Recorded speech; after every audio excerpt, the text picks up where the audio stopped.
It's an 86-81 overtime victory for the Buffalo Bulls that ends the non-conference part of their schedule at 8-5, the most Bulls non-conference wins in 3 years.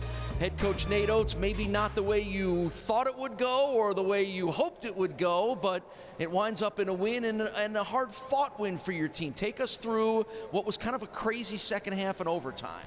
Yeah, I mean, we couldn't make a shot in the second half. It looked like we came off Christmas break, and I don't have an answer for it. We couldn't make a layup. I mean, I don't know how many layups we missed, and just we finally just said, look, it's not our night. We got to figure out how to get a win when it's not our night and we can't make a shot, and just got to gut it out and get stops. And I think we're down 11 with under 8 minutes to go. I think at the under 8 media timeout, it was 11 points. We just got stops, missed some more layups, and made enough points to somehow, get the lead. And then, I thought we had a chance to win that thing in regulation. Didn't happen, but we had the momentum going, so then we were able to get enough stops to get a lead, and then we couldn't get a stop there at the end again either. So instead of, pulling away with it at the end, we kept it interesting for everybody in this stadium, and somehow figured out a way to get a win, though. Yeah, we saw the highlights. C.J. Masterberg played a big role in that 13-2 run that ends the game, that gets you to overtime,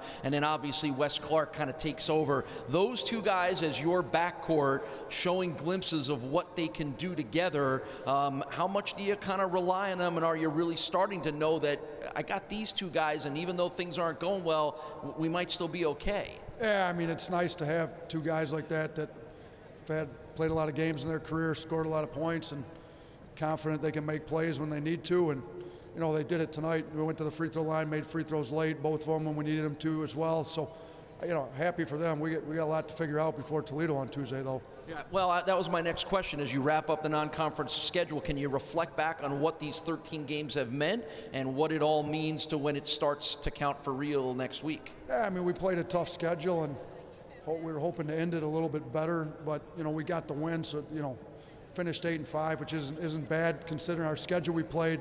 I just we got conference now. Now they all count. So in Toledo, we owe them one from last year. We opened at their place last year and it wasn't pretty. So we got a lot to figure out here in the next few days before we play them. But I think our guys will bounce back. We're not going to miss layups like that again. I can pretty much guarantee that, and we'll figure out the defense and all that stuff. Hopefully they get their legs back under them here.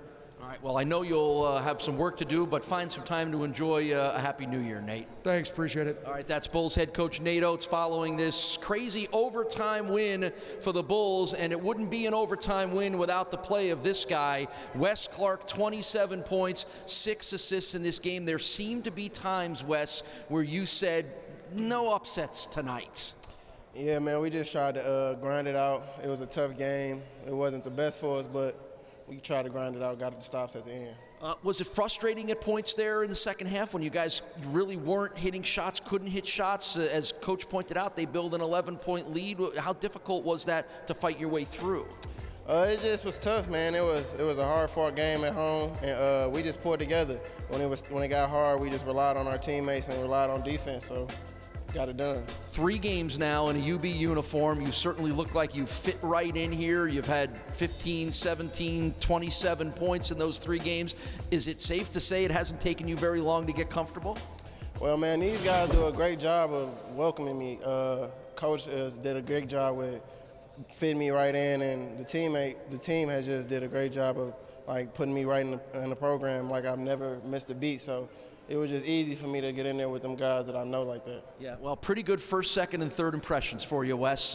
Welcome to Buffalo, welcome to UB, welcome to the MAC. Appreciate it, man. Go Bulls. All right, that's Wes Clark, the Bulls' leading scorer here tonight with 27 points. And Will Regan, it's pretty amazing. We know Wes played at a high level school in the SEC, but to see him just kind of drop out of nowhere into this offense and into this team and do what he's done is pretty amazing. Yeah, it's a little unique coming in mid-season here on a team that was already playing well deep at the guard position, but he's made himself at home, not only with scoring, the assist play, and he had 4 steals tonight too, so he made a lot of big plays without the ball. How much of an advantage do the Bulls have to have a backcourt right now of C.J. Massenberg and Wes Clark, their experience, their calmness, their poise to get this team out of any situation they might be in, much like they were here tonight? Yeah, we saw that tonight, down 11 with 6 minutes to go, and they were able to claw back through big defensive plays through Wes Clark and Massenberg, and then it turned into offensive opportunities. So it's a big advantage to have that experience in your backcourt,